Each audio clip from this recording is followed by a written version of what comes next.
अस्सलाम वालेकुम। OPD online के साथ मैं हूं आपकी होस्ट नाज़रीन अल्ताफ़। नाज़रीन कैसे हैं आप लोग सब? उम्मीद है खैरियत से होंगे, खुश होंगे।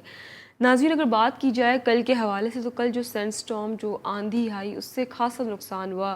कुछ लोग ज़ख्मी हुए, कुछ इंतकाल कर गए और जो 150 से ज़ायद या 150 भैंसें थी जो झुलस कर मर गईं। अल्लाह ताला से दुआ है कि अल्लाह ताला हमें इस नागानी आफतों से बचाए। पहले जहाज़ का वाक़या, अब सैंडस्टॉर्म। ये 2020 जो है वो इतना कोई खुशगवार नहीं है। 2020 जो है वो बहुत ज़्यादा ख़तरनाक अब तक साबित हुआ है। कोरोना भी आया, जहाज़ भी हुआ, अब आंधी, और आज भी पेशगोई की गई है कि आंधी की जो है आंधी आ सकती है। तो खुदा अपने घरों में महफूज रहिए और अपना ख्याल रखिए। चलिए शो का बाकायदा आगाज़ करते हैं और आज भी हम बात करेंगे वेट लॉस पे, आज भी हम बात करेंगे बढ़ते हुए वज़न पर।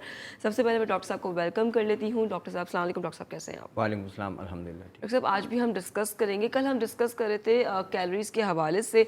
तो जब आप डाइट पर होते हैं, जब आप वेट लॉस की तरफ जाते हैं, तो कैलोरीज़ कितना मैटर करती हैं? बिल्कुल, बात यह है कि कल भी जब मैं प्रोग्राम ख़त्म किया उसके बाद जब मेरे पास कॉल्स आ रही थी तो डेफ़िनेटली लोगों के कंसर्न्स थे कि वेट रिडक्शन के हवाले से, और बहुत लोगों का ख़्याल ये था कि जी हम एक्सरसाइज भी कर रहे हैं और बाकी ये है कि डाइट का इस्तेमाल भी करें। लेकिन जो डाइट है उस पर फोकस करने की ज़रूरत है कि डाइट को किस तरीके से हम इतना मुतवाज़े बनाएं, इतना बैलेंस बनाएं कि हमें कमज़ोरी भी महसूस ना हो, प्लस ये है कि एक्स्ट्रा जो है वो इजाफा यानी कहते हैं बॉडी का हिस्सा ना बने और फैट डिपोजिशन ना हो। कल मैंने जब बात की थी तो कैलोरीज़ के हवाले से कर रहा था। अच्छा, बहुत सारे लोगों का ख़्याल ये भी था, जब मेरे पास कॉल्स आई तो उन्होंने ये भी कहा कि उनको शायद नहीं ये बात समझ आती कि कैलोरीज़ हैं क्या, और ये हर इंडिविजुअल चीज़ के अंदर कैसे पता चलेगी। बिल्कुल। डेफ़िनेटली ये थोड़ा सा मुश्किल चीज़ है कि आप इंडिविजुअल आइटम्स जो भी हम खा रहे होते हैं ग़िज़ा में, उसमें कितनी कैलोरीज़ हैं हर कोई ना याद रख पाता है, ना ही वो बैलेंस फॉर्म के अंदर वो मैं रोटी की मिसाल दूँ या पराठे की एग्ज़ाम्पल दूँ या स्लाइस की, तो उसकी जो है वो साइज़ से और वेट से वेरी कर जाती है। लेकिन ऑन एन एवरेज जब हम बात करते हैं वेट रिडक्शन जो कि चाहते हैं, जो ओवर वेट पेशेंट्स हैं या ओबीस में अब एंटर हो चुके हैं ओबेसिटी में, फ्रैंक ओबेसिटी, तो ऐसी सूरत में उनको कैलोरीज़ की रिडक्शन किस हद तक करनी है। 2000 से 2200 कैलोरीज़ यानी बल्कि ऑन एन एवरेज कह लें तो 1800 से 2200 कैलोरीज़ हम मोस्टली यूज़ कर रहे होते हैं। कुछ बुक्स में ये मेंशन है, कुछ स्टडीज़ में मेंशन है कि जी 1600 से लेके 2200 तक की कैलोरीज़ की रिक्वायरमेंट होती है अकॉर्डिंग टू बॉडी वेट के हिसाब से। अच्छा, अब ये जो कैलोरीज़ हैं ये हमें कहाँ से मिल रही हैं? ये वही नाश्ते से जो हम चाहे सुबह का नाश्ता कर रहे हो, चाहे दोपहर का खाना खा रहे हो या रात का खाना खा रहे हो, या बीच में जो भी हम चीज़ें इस्तेमाल कर रहे होते हैं, चाहे वो स्नैक्स के तौर पे, या सुबह भी इबादत ऐसा होता है कि 10:30-11 बजे भी एक सेशन लग जाता है कुछ खाने पीने का, या शाम को 4-5 बजे के करीब। तो ये तमाम चीज़ें, या रात को हम खाने के बाद भी बाज़ वक़्त ऐसा होता है कि 9-10 बजे के करीब भी कोई ना कोई आइटम खा रहे होते हैं। तो ये तमाम जो है वो कैलोरी जो है वो कंट्रीब्यूट कर रही होती है और तकरीबन 1700-1800 कैलोरीज़ या इससे भी ज़्यादा जाती है। अब ये डिपेंड करता है वेट के ऊपर। बहुत सारे जो ऑलरेडी ओबीज़ पेशेंट्स हैं या ओवर वेट पेशेंट्स हैं, उनकी बॉडी की रिक्वायरमेंट डिफरेंट हो गई है। एक 50 केजी के वेट का बंदा या बंदी, जो भी कोई शख्स हो, वो जो खाना इस्तेमाल करेगा या जो खाएगा पूरे दिन में, अगर उसको उससे कंपेयर किया जाए जिसका वेट 80 टू 90 केजी या 90 से भी ऊपर है, तो डेफ़िनेटली उसका डिफरेंट होगा। यानी खाने का जो तरीक़ेकार है, 2 से 3 रोटी का इस्तेमाल हो सकता है। जहाँ हम फ्रूट्स की बात करते हैं वहाँ लोग ज़्यादा इस्तेमाल करते हैं, या मीठा। अब ऑब्जेक्टिव क्या है? ऑब्जेक्टिव है कैलोरी रिडक्शन। मैंने कल भी ये बात कही थी। अच्छा, जितने भी ओबीस पेशेंट्स या ओवरवेट पेशेंट्स के हवाले से कल जब कंसर्न्स थे और लोगों की कॉल्स थी, उनका ये था कि कितने टाइम में हमारा वज़न कम होगा। ये बहुत इंपॉर्टेंट चीज़ है। बेसब्री अपनी जगह पे, लेकिन एक बात जहन में रखें, जो चीज़ सालों के अंदर डेवलप हुई है, 8-8, 10-10 साल लगे। अगर आप खुद, जो इंडिविजुअल बंदा आज ओवरवेट कैटेगरी में आ रहा है या ओबीस की कैटेगरी में आ रहा है, तो वो अगर हिसाब लगाएं तो ये एक दिन में या एक साल में डेवलप नहीं हुआ, इसमें टाइम लगा। तो वैसे भी डॉक्टर साहब जब वेट गेन इजीली हो जाता है, लेकिन रिड्यूस करने में आपको काफ़ी पेशेंस की ज़रूरत है। तो यही अगर आप ड्यूरेशन देखें, बिल्कुल सही कहा आपने, तो अब 2 साल भी अगर लगते हैं फॉर एग्जांपल, और 8 किलो 7 टू 8 केजी भी अगर आपका वेट कम होता है पर ईयर, मैं बहुत कम करके बता रहा हूँ, ऐसी सूरत में 2 साल के अंदर 15 टू 20 केजी का वेट अगर आपका रिडक्शन होता है, ये बहुत अच्छा वेट रिडक्शन है। अगर आप देखें तो कहते हैं ना, सौदा महंगा नहीं है। 2 साल में अगर आप 20 किलो या 18 से 20 किलो वज़न कम करते हैं, तो अगर आप 90s में थे तो आप 70s में आ जाएंगे। लेकिन इसके लिए थोड़ा सा परसिस्टेंट रहना पड़ेगा, जो डाइट रिस्ट्रिक्शंस की हम बात करते हैं, कैलोरी रिस्ट्रिक्शन की बात करते हैं, इसके लिए एक सिंपल फार्मूला बता देते हैं। जो भी लोग ग़िज़ा खा रहे हैं, चाहे वो 50 किलो के हों, अमूमन ज़्यादातर 50 केजी वालों को तो कंसर्न है ही नहीं ज़्यादातर, 70 से ऊपर, और फिर चाहे वो 100 हों या 110 हों, जो कुछ भी वो खा रहे हैं उनको बहुत अच्छी तरह इल्म है, उसकी हर चीज़ की क्वांटिटी हाफ़ करते चले जाएं। सही। बहुत सिंपल वे में। अभी कैलोरीज को आप बहुत ज़्यादा कैलकुलेट ना करें, बिल्कुल। क्योंकि वो एक हिसाब किताब है, या तो आप एडवाइस लेंगे इंडिविजुअली, फिर हम इंडिविजुअल केस को एसेस करेंगे, उसके बाद मैं कैलोरी कैलकुलेट करके फिर आपको अगर होगा तो मैं हिसाब भी बताऊंगा कि आपने एग्जैक्टली इस तरह रखना है अपना नाश्ता, दोपहर का खाना या रात का।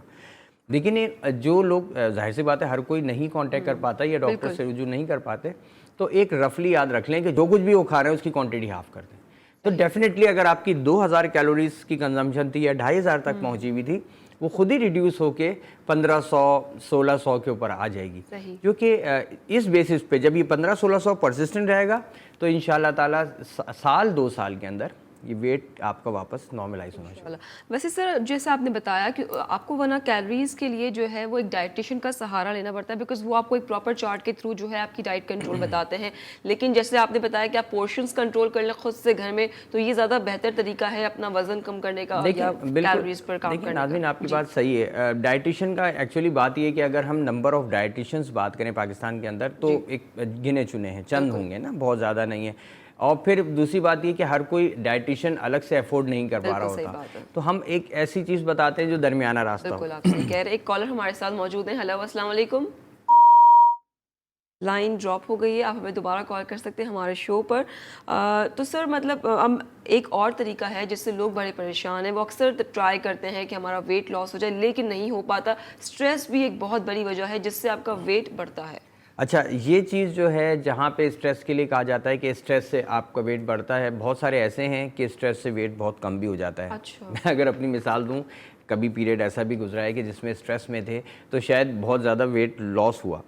और कुछ लोगों में, अमूमन ख़वातीन में ये चीज़ देखी गई कि स्ट्रेस और एंग्जाइटी से आपकी भूख बाज़त बढ़ जाती है और आप स्ट्रेस में खाने लगते हैं। एक्चुअली हार्मोनल चेंजेस होती हैं, कुछ केमिकल मेडिएटर्स हैं, कुछ ऐसी चीज़ें, एंजाइम्स हैं जो रिलीज़ होना शुरू होते हैं स्ट्रेस के अंदर, तो वो आपकी अर्ज जो है वो भूख बढ़ा देते हैं। ठीक है, भूख। अच्छा, कॉलर हमारे साथ है। हेलो, अस्सलाम वालेकुम। हेलो हेलो जी, अस्सलाम वालेकुम। कौन बात कर रही है? जी, मैं विश बात कर रही हूँ कोहाट से। जी महविश, अपना टीवी का वॉल्यूम प्लीज़ कम कर दीजिए। क्या सवाल है आपका?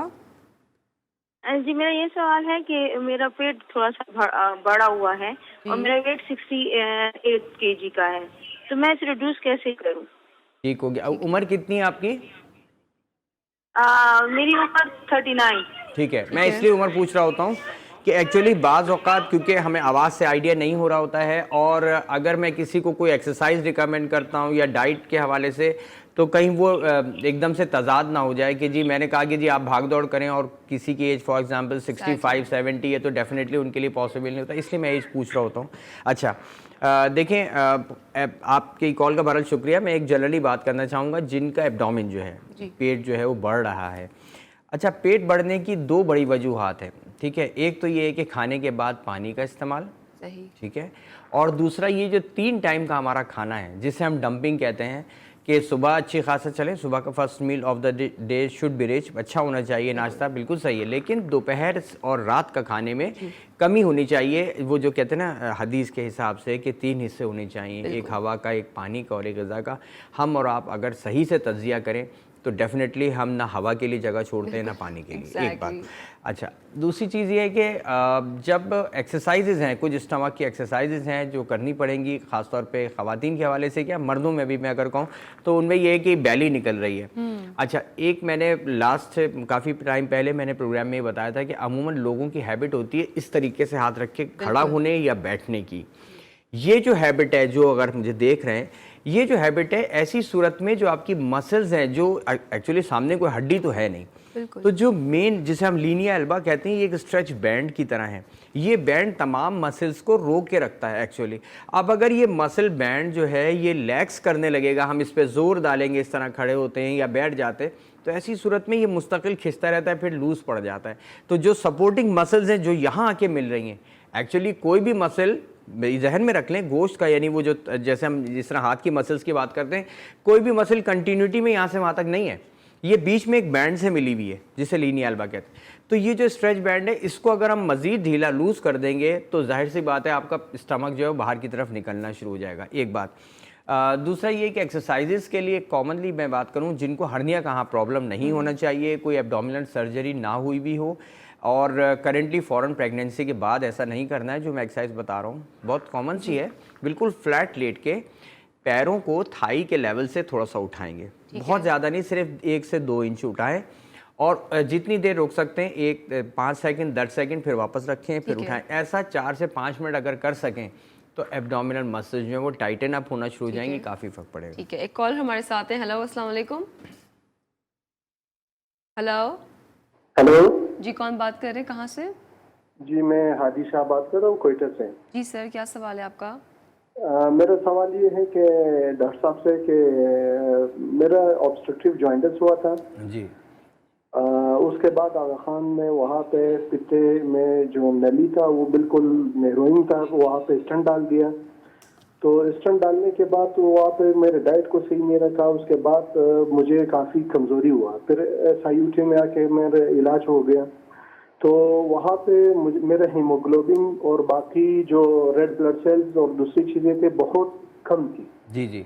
तो मुझे खून चढ़ाया गया। फिर उसके बाद मैं भी वापस कोयटा आ गया हूँ, लेकिन मैंने ईद से एक दिन पहले CBC और LFT कराया था। जी जी जी तो CBC में मेरा हीमोग्लोबिन अभी भी तकरीबन 10 पॉइंट पे था, और रेड ब्लड सेल्स भी इसी तरीके से जो रेंज है वो नीचे था। ठीक है। मुझे कमजोरी भी महसूस हो रहा है, लेकिन क्या मैं और वेट भी मेरा 85 kg है। जी, ठीक है। बहुत शुक्रिया तो मैं- आपकी कॉल का। डॉक्टर साहब, हम जो है इनका सवाल का जवाब एक ब्रेक के बाद देंगे। फिलहाल यहाँ वक्त एक ब्रेक का, मिलते हैं आपसे शॉर्ट कमर्शियल ब्रेक के बाद। देखते रहिए OPD ऑनलाइन।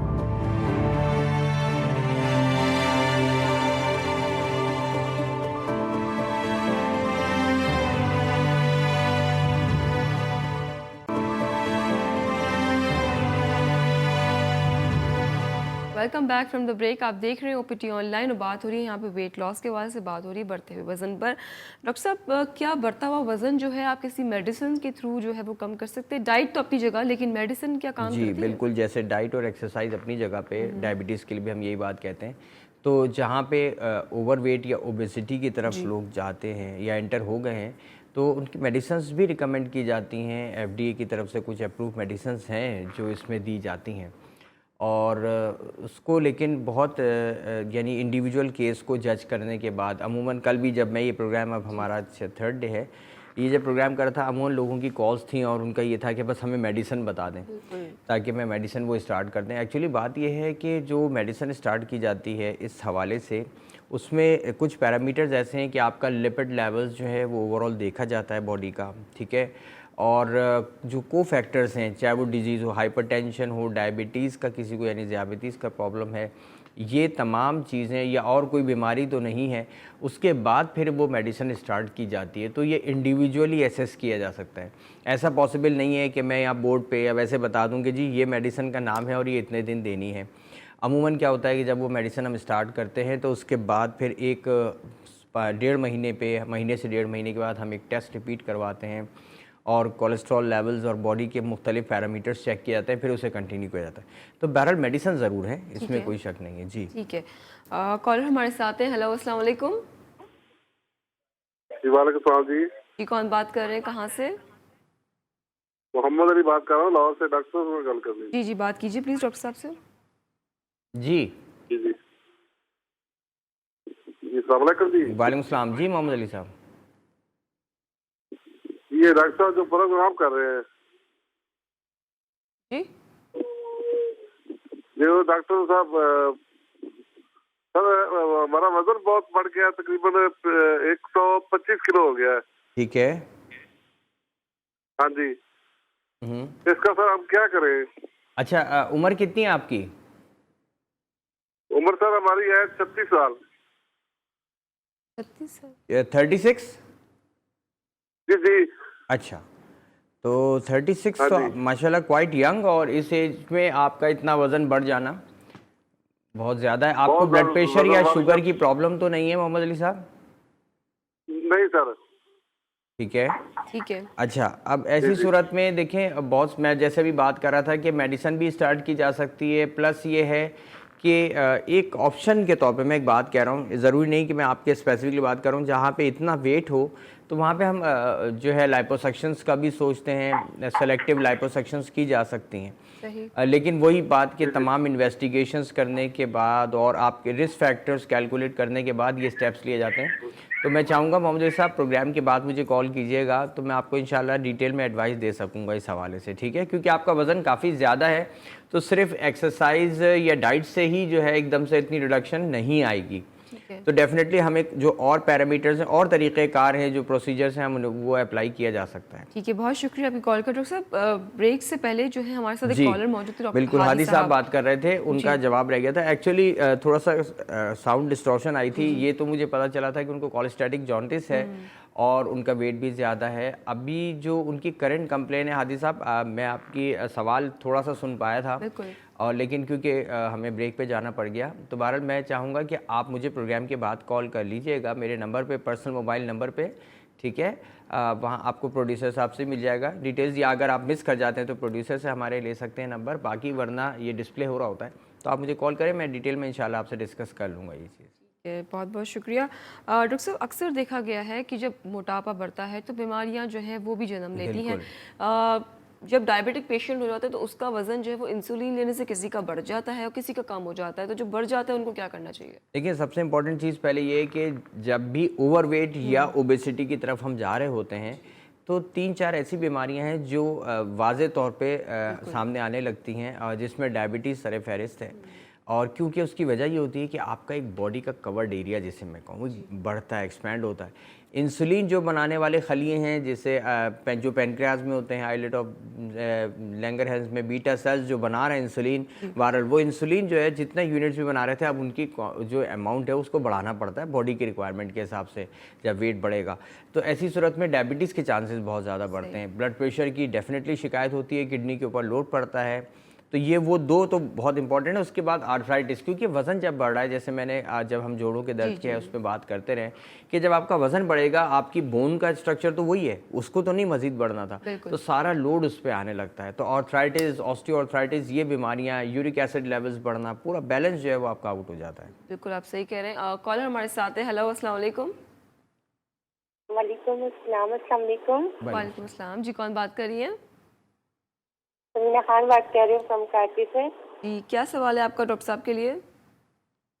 डॉक्टर साहब से मेरा ये सवाल है कि मेरी अम्मी का जो है ऑपरेशन हुआ था यूट्रस पेल्विस का, ठीक है, तो उसके बाद से ना उनका वेट बहुत ज्यादा बढ़ता जा रहा है। ठीक है, अच्छा, ठीक हो गया। ये ऑपरेशन लास्ट कितना टाइम हो गया इसको? ऑपरेशन को आई थिंक 1.5 साल हो गया है। 1.5 साल हो गया, ठीक है। अच्छा, ब्लड प्रेशर या शुगर की प्रॉब्लम तो नहीं है? शुगर है लेकिन बॉर्डर लाइन पे भी। बॉर्डर लाइन पर है, ठीक है। उम्र बताइएगा। अम्मी की उम्र 44, ठीक है, 48। ठीक है। ठीक हो गया। अच्छा, आपने देखें, इसमें होता क्या है कि जब भी आप हिस्टेक्टमी करते हैं, यानी यूट्रस का ऑपरेट किया कर दिया जाता है, तो ऐसी सूरत में हार्मोनल इम्बैलेंसेस शुरू हो जाते हैं, क्योंकि आपकी जो ओवरीज हैं वो एक्टिव नहीं होती हैं। तो एस्ट्रोजन और प्रोजेस्टेरॉन, ये जो दो हार्मोन्स हैं जो फीमेल में, जो एक ख़ास रेशियो से बढ़ते हैं और घटते हैं ड्यूरिंग द प्रोडक्टिव लाइफ, या जो आपका कहते हैं पीरियोडिक साइकिल्स के दौरान, ये अप्स एंड डाउन्स इनके चलते हैं, रेगुलरिटी से होते हैं। लेकिन डेफिनेटली जब आप हिस्टेक्टमी हो जाती है, यूट्रस को निकाल दिया जाता है, तो ये हार्मोन्स जो हैं इनका बैलेंस आउट होता है, जिसकी वजह से अमूमन वेट गेन आता है। अच्छा, ऐसी सूरत में ये है कि मेडिसिन्स भी दी जाती हैं बाज़ औक़ात, और दूसरा ये कि डाइट और एक्सरसाइज के ऊपर ही इसको कंट्रोल किया जाता है। अभी इतनी एज नहीं है, फ़िज़िकल एक्टिविटीज़ अच्छे से की जा सकती हैं, वॉकिंग रेगुलर की जा सकती है। डाइट को, जैसे हम कैलोरीज़ की बात कर रहे थे, डाइट को कंट्रोल किया जाए तो इंशाल्लाह वेट रिडक्शन होगी, क्योंकि एक हार्मोनल फैक्टर साथ में कंट्रीब्यूट कर रहा है। तो ऐसी सूरत में हमें थोड़ा ध्यान डाइट और एक्सरसाइज पे देना पड़ेगा। बाकी अगर कोई और आपके कंसर्न्स हो, आप मुझे प्रोग्राम के बाद कॉल कर सकते हैं। बहुत शुक्रिया आपकी कॉल का। डॉक्टर साहब, अमूमन देखा गया है जब आपका वेट इस तरह से जब बढ़ जाता है तो आपका दिल नहीं चाहता है कि आप जो है वो एक्सरसाइज की तरफ जाएं या फिर खाना भी कम जी। खाएं, लेकिन अपने लिए कुछ टाइम निकालना पड़ता है।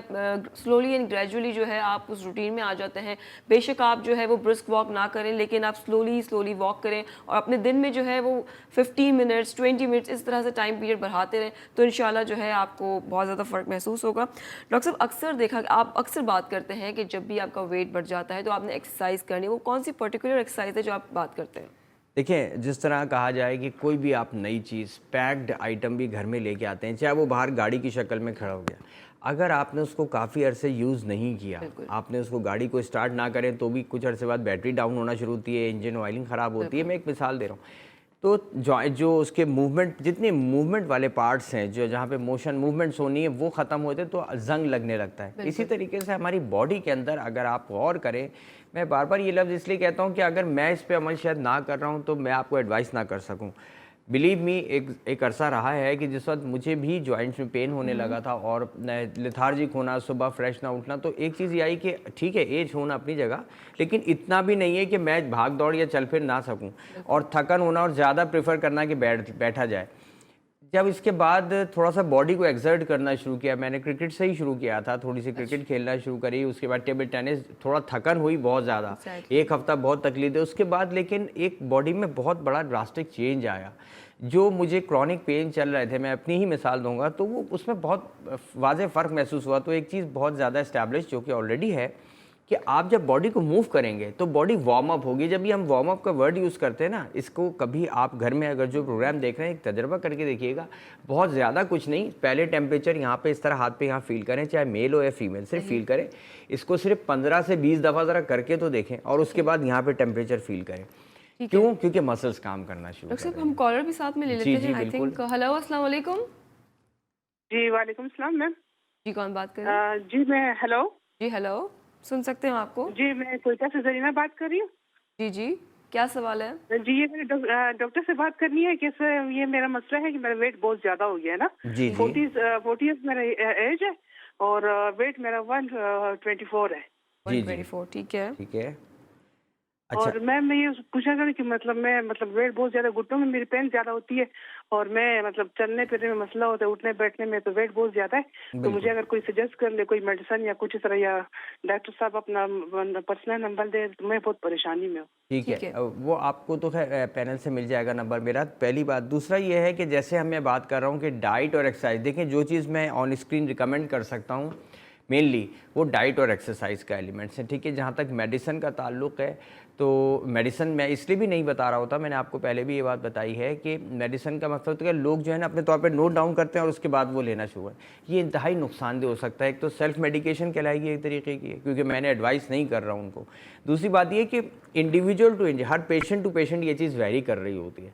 बहुत सारी चीज़ें देखने के बाद डॉक्टर्स एडवाइस करते हैं। तो अगर आपको कोई मेडिसिन सजेशन चाहिए या इसके अलावा, आप मुझे प्रोग्राम के बाद ज़रूर कॉल कीजिएगा। बाकी डाइट और एक्सरसाइज को उसी तरह कोशिश करें फॉलो करें जो हम इस प्रोग्राम में थोड़ा थोड़ा बीच में बताते जा रहे हैं। ठीक है, बहुत शुक्रिया आपकी कॉल का। आप डॉक्टर साहब को कॉल कर सकते हैं। डॉक्टर साहब का नंबर कुछ ही देर में आपकी स्क्रीन पे मौजूद होगा, मुझे कॉल कर सकते हैं, लेकिन शो के आधे घंटे बाद, 1 घंटे बल्कि कर लें, 1 बजे से 2 बजे तक। चलिए 1 से 2 के दरमियान आप उन्हें कॉल कर सकते हैं। डॉक्टर साहब, यहाँ हम बात कर रहे हैं, बड़ों की तो बात हो गई कि वेट ज़्यादा हो जाता है ये सब, लेकिन आजकल बच्चे भी जो है वो इस चीज़ का शिकार है। लेकिन बच्चों के ऊपर हम बात करेंगे, लेकिन फिलहाल यहाँ वक्त हुआ एक ब्रेक का। मिलते हैं आपसे शॉर्ट कमर्शियल ब्रेक के बाद। कहीं मत जाइए, देखते रहिए ओपीडी ऑनलाइन।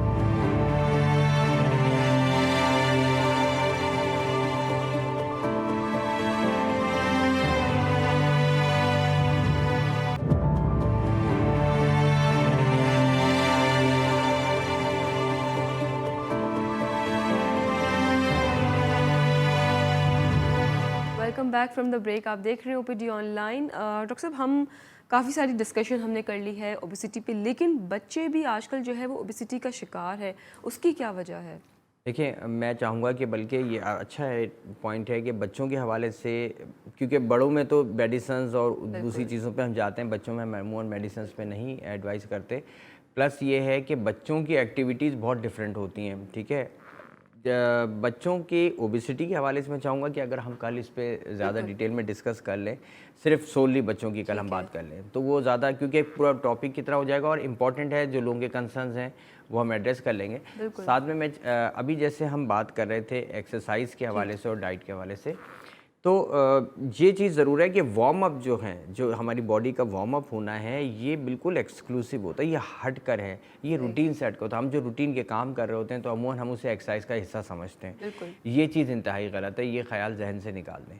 चाहे वो मर्द हजरात हों या ख़वातीन, ख़ास तौर पे कि जी हम घर के काम करते हैं, बिल्कुल होते हैं, नो डाउट, लेकिन वो एक्सरसाइज का हिस्सा नहीं है। उसमें जो एग्रेसिवनेस है वो चीज़ नहीं आती। जब थकावट हो जाए उसके बाद भी आप थोड़ा सा 5, 1.5, 2 मिनट और मज़ीद एक्सर्ट करें, वो जो एलिमेंट आ रहा है वो आपका स्टेमिना भी बिल्ड करेगा और एक्सरसाइज बनेगी। ठीक है, कॉलर हमें ज्वाइन किया है। हेलो, अस्सलाम वालेकुम।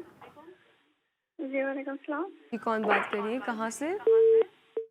लाइन ड्रॉप हो गई है, दोबारा हमें कॉल कर सकते हैं हमारे शो पर। डॉक्टर साहब, ये तो आपने बिल्कुल ठीक कहा कि ये जो बच्चों की ओबिसिटी है ये एक तवील टॉपिक है जिसको हम कल इंशाल्लाह डिस्कस करेंगे। उसमें उनके ओबिसिटी के हवाले से भी बात करेंगे, फिर उनकी हाइट, उनके मोटापे, जो पतले होते हैं बच्चे, उस पर भी बात करेंगे। काफ़ी सारी चीज़ें जी, दोनों एलिमेंट ले लेंगे ताकि जो दुबले हैं बच्चे, कंसर्न है लोगों के, बहुत सारी कॉल्स आती हैं, बच्चा कमज़ोर है, खा पी नहीं रहा। डॉक्टर साहब, देखा गया है कि जब इंसान मोटापे की तरफ चला जाता है तो वो थकावट का भी ज़्यादा शिकार होता है, कोई काम उससे नहीं होता है, बहुत चीज़ें हैं जो उस चीज़ को जो है वो इंसान को मुतासर करती है। तो उस पर आप क्या कहना चाहेंगे? नाज़रीन देखिए, इसके साथ साथ इम्पॉर्टेंट है कि सांस फूलने का जो अमल है, ये अमूमन कंप्लेन आती है कि जी थोड़ा सा चलने के ऊपर सांस फूलने लगती है। बिल्कुल फूलेगी। आप ज़रा इस बात को समझें कि जब हम नॉर्मली चल रहे हैं, हमारा हार्ट रेट जो है वो ऑन एन एवरेज 65 से लेके 75-80 तक रहता है, लेकिन हम जब कभी थोड़ा सा भी एक्सर्ट करते हैं, भागते हैं, तो हमारा दिल की धड़कन तेज़ होती है ना। जब दिल की धड़कन तेज़ होती है तो उसकी रिक्वायरमेंट के लिए ऑक्सीजन भी आपको उतनी चाहिए। तो ऑक्सीजन चाहिए। अगर हमारा रेस्पिरेटरी रेट यानी सांस लेने का अमल 1 मिनट के अंदर 18 से 22 तक होता है मैक्सिमम, यानी 16 से 18 समझ लें, ये फिर ये भी बढ़ेगा। अब क्या है कि बॉडी की रिक्वायरमेंट बढ़ गई है, आप को हर टिश्यू के हर लेवल तक ऑक्सीजन चाहिए ना। ऐसा तो नहीं होता कि जिस्म के किसी एक हिस्से को ऑक्सीजन इस वक्त नहीं चाहिए, बाकी को प्रोवाइड हो जाए। पूरी बॉडी के अंदर आपकी ऑक्सीजन रिक्वायरमेंट बढ़ जाती है, ब्लड फ्लो बढ़ता है, तो हार्ट रेट पे भी फ़र्क पड़ेगा, प्लस आपका सांस फूलने का अमल इसलिए आ जाता है कि लंग्स को नॉर्मल से ज़्यादा काम करना पड़ रहा है। बिल्कुल। कॉलर हमारे साथ हैं। हेलो, अस्सलाम वालेकुम। अस्सलाम वालेकुम। जी, वालेकुम अस्सलाम। कौन बात कर रहे हैं? ये डॉक्टर साहब से बात करनी थी। मैं जंगीरी बात कर रहा हूँ, लांडी से। जी जी, क्या सवाल है सर आपका? मेरा सवाल ये एक तो मोटापा है, दूसरा घुटनों में तकलीफ रहती है, चलने में सांस फूल जाती है। ठीक हो गया। चलने में सांस फूलती है। उम्र कितनी है आपकी जहांगीर साहब? मैं 56 है। ठीक हो गया। अच्छा, ब्लड प्रेशर या शुगर की प्रॉब्लम तो आपको नहीं है? ब्लड प्रेशर है मेरा जी, ब्लड प्रेशर मैं कोवेल्टेक खाता हूँ। अच्छा, ठीक हो गया। ब्लड प्रेशर मेरा तो गोली ना खाऊं तो 160, 100। ठीक हो गया। ज़्यादा है यानी ज़्यादा रहता है ब्लड प्रेशर। बहरहाल आपको कंट्रोल करने की ज़रूरत है, नमक का इस्तेमाल कम रखें, ठीक है। ये बड़ी वाज़ेह सी चीज़ है, मैं बहुत कोई नई बात नहीं बता रहा, लेकिन इस पर अमल भी करना है, एक चीज़। दूसरा ये कि ब्लड प्रेशर बहरहाल अभी भी अगर आप कह रहे हैं इतना रह रहा है तो ये ज़्यादा है, आप डॉक्टर से ज़रूर रुजू करें ताकि वो डोज एडजस्ट किया जाए। जब तक ये अगर आपकी जैसे आपने एज 56 बताई है, ऐसी एज में मैक्सिमम भी अगर ऊपर का ब्लड प्रेशर है 140 से ऊपर नहीं जाना चाहिए, ठीक है, और नीचे का ब्लड प्रेशर 85 से ऊपर नहीं होना चाहिए। तो अभी भी डोज की एडजस्टमेंट की ज़रूरत है ताकि आपको ये वेरिएशन ना आए, एक बात। अच्छा, जहाँ तक जोड़ों के दर्द की आपने बात की है तो चलना फिरना ज़रूर जारी रखें। अल्हम्दुलिल्लाह कोई हार्ट का आपको प्रॉब्लम नहीं है, शुगर का इशू नहीं है। अभी आप थोड़ा सा अपने ऊपर कहते हैं ना जब्र करके, बर्दाश्त करके थोड़ा सा चलते फिरते रहें। पेन के हवाले से मेडिसिन ज़रूर दे दी जाती है, जॉइंट पेन में बहुत सारी मेडिसिन हैं जो हम दे सकते हैं, लेकिन ये इसका दायमी बंदोबस्त नहीं है। इसका बेहतर ये है कि आप थोड़ा सा फिज़िकली करें, थोड़ा वार्म होंगे, आपको घुटनों में फ़ील होगा कि गर्म हो रहे हैं, आग निकल रही है। लेकिन आप जब रेगुलर चलना शुरू करेंगे, इस थकावट को इसको ओवरकम करते हुए आप चलना फिरना करेंगे तो इंशाल्लाह आराम आएगा। बाकी अगर आपको कोई मेडिसिन की एडवाइस चाहिए, आप मुझे प्रोग्राम के बाद कॉल कर सकते हैं। ठीक है, बहुत शुक्रिया आपकी कॉल का। डॉक्टर साहब, अमूमन देखा गया है जो एशियंस होते हैं उनका वो काफ़ी लीन थीन होते हैं, लेकिन जो यूरोपियंस होते हैं उनका वेट जो है वो काफ़ी ज़्यादा खासा ज़्यादा होता है। तो वो कोई इनकी डाइट में वेरिएशंस होती हैं क्या? अच्छा देखें, इसमें बहुत वेरिएशंस हैं। अगर मैं एक ये भी कहूँ कि इसके साथ साथ ये भी देखा मैंने, यूरोप में मैं विज़िट किया काफ़ी, तो वहाँ पर ये भी चीज़ देखने में आई है कि बहुत ओल्ड एज वाले जो हैं वो आपको बहुत एक्टिवली वर्क करते हुए, भाग दौड़ करते हुए, जॉगिंग करते हुए, सुबह के वक्त ख़ास तौर पे 6 बजे अगर आप उठ जाएँ, वहाँ तो रिवाज जल्दी है, तो अमूमन सुबह हम तो ऐसे ही उठे थे कि अचानक, जैसे जब नए नए तो अचानक उठे, लेकिन वहाँ देखा तो वहाँ से रौनक लगी हुई है। तो ये जो चीज़ है, एक तो रूटीन बहरहाल फ़र्क पड़ता है, लेकिन जो ओल्ड एज का असल में हमारे यहाँ जो अल्हम्दुलिल्लाह अच्छी बात ये है कि हमारे यहाँ जॉइंट फैमिली सिस्टम है, हमारे यहाँ कोई आइसोलेशंस में नहीं है, मिलना जुलना रहता है, आना जाना रहता है। एक वहाँ पर ये चीज़ थोड़ी सी कम है अगर कहा जाए, सिवाय इसके कि वीकेंड्स के ऊपर वहाँ पे एक्टिविटीज़ हैं, उसके बाद नहीं होती हैं। अदर देन जो है बहुत सारे लोग कन्फाइंड रहते हैं, तो वो कन्फाइंड होने की वजह से जैसे हमारे यहाँ तो शाम के बाद से एक रौनक शुरू होती है अब जाना, वहाँ पे ये चीज़ ज़रा कम है कंपैरेटिवली। शायद एक ये वजह है, प्लस डेफिनेटली डाइट का एक इम्पैक्ट आ जाता है। ऑल्दो के वो बहुत न्यूट्रिशियस डाइट लेते हैं, लेकिन उसके बावजूद बहरहाल वेट का जो है कुछ जगहों पे, लेकिन ये हर जगह हमारे यहाँ भी बहुत सारे आपको ओबीस मिलते हैं। पर डॉक्टर साहब आजकल तो ये कोरोना ने जो है वो हमारी जो रौनकें थी वो भी लूट ली है। जी बिल्कुल। एक कॉलर ने हमें ज्वाइन किया है। हेलो अस्सलाम वालेकुम। जी वालेकुम सलाम। कौन बात कर रहे हैं? जी मैं अली बात कर रहा हूँ लाहौर से। मैं फर्स्ट ऑफ ऑल तो आपका थैंक्स करना चाहूँगा कि आप बड़ा अच्छा शो कर रही हैं, ये एक अच्छा मैसेज आप कन्वे करने मॉर्निंग शो में। मेरा डॉक्टर साहब से एक सवाल था जी जी कि मेरी एज 27 है और वेट मेरा 84-85 है जी। तो मैं ये था कि मैं आउट ऑफ कंट्री में होता था और मेरी कंटिन्यू जो नाइट शिफ्ट में मुझे कभी 1 माह के लिए नाइट शिफ्ट में काम करना पड़ रहा था, कभी 2 माह में, कभी 3 माह में, तो कंटिन्यू हम लोग नाइट शिफ्ट में काम कर रहे थे। तो हमारी नाइट शिफ्ट में भी कुछ लाइक ऐसा चला था, क्योंकि हमारा काम ही आता था, डिस्पैच करते थे हम लोग गल्फ कंट्रीज में जी। तो उसमें ये था कि हम लोगों को कुछ टाइम नहीं मिल रहा था। हमारी जो नॉर्मल ड्यूटी टाइमिंग थी वो 12 घंटे हम लोगों ने करना ही करना। उसके बाद फिर हमारा ट्रांसपोर्ट में आने जाने का टाइम लगता था, फिर रूम में जाना, कुछ खाना, तो 12 घंटे के बाद के लिए भी बंदे के पास कितना टाइम बचेगा कि वो कुछ अपने एक्सरसाइज के लिए टाइम निकाले। क्योंकि अब आप देखें कि 12 घंटे आपको कंटिन्यू काम करना पड़ रहा है, सही है। तो उसके लिए फिर आप कैसे टाइम निकालेंगे अपने लिए इतने लंबी ड्यूटी? अब तो आप यहाँ पर हैं ना, अब तो आप यही लाहौर में होते हैं। जी जी, अभी तो मैं वेकेशन पे आया था, तो फिर लॉकडाउन हो गया, उसकी वजह से फ्लाइट ऑपरेशन जो है वो भी क्लोज हो गया, तो हम लोग वापस नहीं जा सके। सही है। उसके लिए आप कुछ रेकमेंड करना चाहेंगे? बिल्कुल सही है। देखें बहुत सारे ऐसे वर्कर्स, इवन बहुत सारों की ड्यूटी टाइमिंग्स रेगुलर बेसिस पे, चाहे वो फ्लाइट ऑपरेशंस में हों या रेलवेज़ में हों या और बहुत सारे इदारे, तो उनकी ड्यूटी टाइमिंग जैसी होती है कि उनको टाइम नहीं मिल पा रहा होता है, ये शाम के वक्त या सुबह। तो ऐसी सूरत में ज़रूरी नहीं है कि कोई एक मैं पूरे दिन के अंदर 5 से 10 मिनट, पूरे दिन के अंदर 5 से 10 मिनट, चाहे वो अपने रूम में ही आप कन्फाइंड, लेकिन रूम जो है वेंटिलेटेड होना ज़रूरी है। बंद रूम में ऑक्सीजन जहाँ अच्छी नहीं है वहाँ एक्सरसाइज कभी भी नहीं करें, ठीक है, ताकि ऑक्सीजन की रिक्वायरमेंट आपकी रेगुलर है। बाकी आप जो विग्रस एक्सरसाइजेज हैं, चाहे वो आप जॉगिंग नहीं कर पा सकते, आप उछल कूद कर सकते हैं, रस्सियाँ कूद सकते हैं, रस्सी कूद है, आपकी तो एज माशाल्लाह आप यंग हैं, तो बहुत सारी ऐसी एक्टिविटीज़ आपको करने की, खुद निकालने की ज़रूरत है। इसमें आप माशाल्लाह खुद बेहतर समझते हैं कि जिसमें आपकी पूरी बॉडी मूव करे अच्छे से, आपको थकावट हो, आपको स्वेटिंग हो, आपको पसीना आए, आपकी कैलोरीज बर्न हो, तो वो इंशाल्लाह ये चीज़ बेहतरी की तरफ चली जाएगी। बिल्कुल, बहुत शुक्रिया आपका शो पसंद करने के लिए। डॉक्टर साहब हम वाइंड अप की तरफ चलेंगे। कल का टॉपिक हमने अपने नाज़रीन को पहले बता दिया कि कल हम बच्चों की ओबेसिटी के हवाले से बात करेंगे, उनकी हाइट के हवाले से बात करेंगे, और जो भी आपकी प्रॉब्लम्स हैं, क्वेरीज है, कल आप हमारे शो पे कॉल कर सकते हैं। मैं नाज़मीन आपको थोड़ा यहाँ पे इंटरप्ट कर रहा हूँ। एक चीज़ ये कि जो कॉलर्स मुझे कॉल करते हैं, अमूमन 1 से 2 बजे की मेरी टाइमिंग है। मेरी कोशिश होती है ठीक है 1 बजे मैं एक्टिव रखूँ नंबर अपना, और 2 बजे के बाद फिर ज़ाहिर नहीं कॉन्टैक्ट हो पाता, तो कोशिश। अच्छा, बहुत सारों की ये कंप्लेन है कि जी नंबर बिजी जा रहा होता है। डेफिनेटली, क्योंकि एक नंबर है, बहुत बेशुमार कॉल्स होती हैं, तो मैं माजरत करता हूँ इस हवाले से, मेरे भी हाथ में नहीं है ये चीज़। कोशिश होती है कि जितनी ज़्यादा मैं कॉल्स आप लोगों की अटेंड कर सकूँ और आपको रिप्लाई कर सकूँ। बहुत बहुत शुक्रिया डॉक्टर साहब आपके टाइम का। इंशाल्लाह आपसे फिर कल मुलाकात होगी। मेरा डॉक्टर साहब का साथ कल भी आपके साथ रहेगा। जो भी प्रॉब्लम्स हैं, क्वेरीज़ हैं, आप हमारे शो पे कॉल कर सकती हैं, डिस्कस कर सकते हैं।